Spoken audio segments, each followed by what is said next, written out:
Hey guys, Brad Goodman with Goodman Metal Products. Today I'm going to be sharing how I cut test plates for larger parts. So we have a part coming up that has a ton of 1-inch and 1/2-inch diameter holes. So what I did, you see the part on the screen here, it's got a 1-inch hole and a 1/2-inch diameter hole in it. We're going to cut that test part. I'm going to show you how to adjust your compensation so your parts will be perfect every time. We've only got a positive or negative 3/1000ths of an inch that we can be on this part. So I'm going to show you how to correct for that. We're going to be cutting 3/16 material, and hopefully this helps you guys not waste a lot of material when you're setting up for a new part. Let's cut some parts.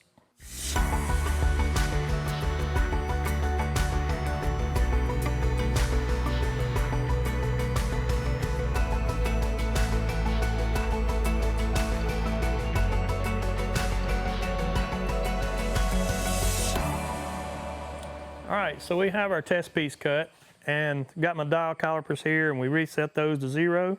So let's see how far off our cut is. On the 1-inch hole, I'm showing that we're like 14/1000ths too big. And on the 1/2-inch diameter hole, we are 14/1000ths too big.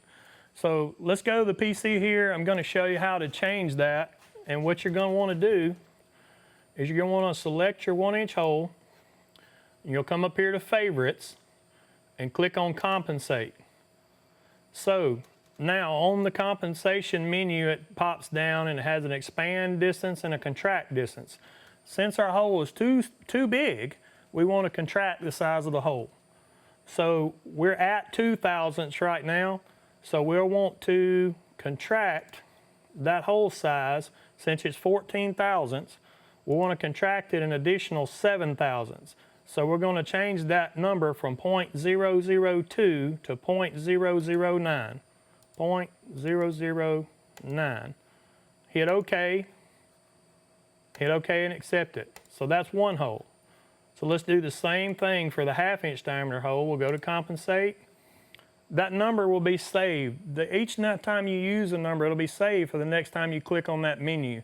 So we've already got our 9/1000ths. Just so happened that it's all 14/1000ths too, so we need to adjust it 7/1000ths, contract 7/1000ths. We can just hit OK. Now I'll select our whole part. We'll click on the hole, and it shows the compensate size being 9/1000ths, so that's correct. And then we'll click on our 1/2-inch diameter hole, and it shows our compensate number being 9/1000ths, so that's correct. So now let's cut another test part and recheck.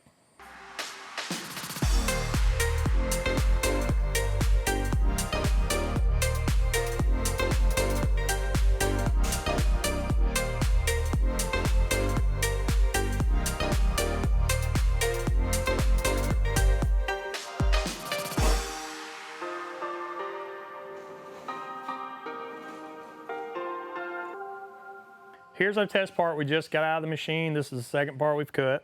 Let's take our calipers and check and see what the compensation that we made on the part. Let's see how it affected our part.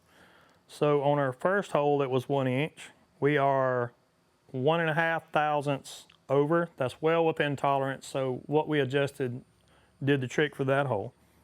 Let's look at our 1/2-inch diameter hole. We're exactly 1.5 out on the 1/2-inch hole as well. So the adjustments we made took care of our issue. That got us within our positive or negative 3/1000ths. This is a real powerful way to check parts without using up a lot of your material. So these holes are on a part that we're making, and there's several of these holes in that part.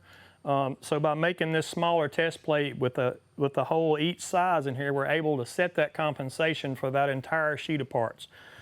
If you need to know anything else about this, contact ShopSabre. Thanks for watching.